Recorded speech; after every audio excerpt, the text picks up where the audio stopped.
नमस्ते। मेरा नाम संजना है। मेरी उम्र 27 साल है।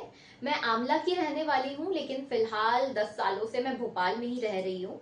और 2017 से मैं लगातार थिएटर कर रही हूँ। और इसके अलावा मैंने एमपीएचडी से एक्टिंग कोर्स किया हुआ है। मैं एमपीएचडी से ग्रेजुएट हूँ और एमपीएचडी थिएटर लैब में बतौर एक्टर 1 साल तक काम भी किया है। और उसके बाद अब मैं फ्रीलांस थिएटर कर रही हूँ कंटिन्यूअसली, और कैमरे पर काम करने के लिए अपॉर्चुनिटीज तलाश कर रही हूँ।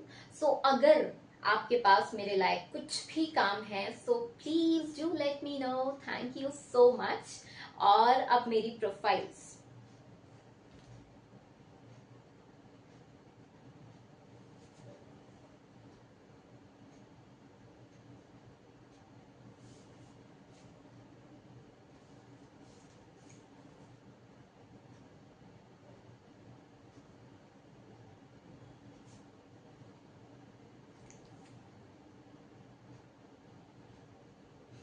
Thank you.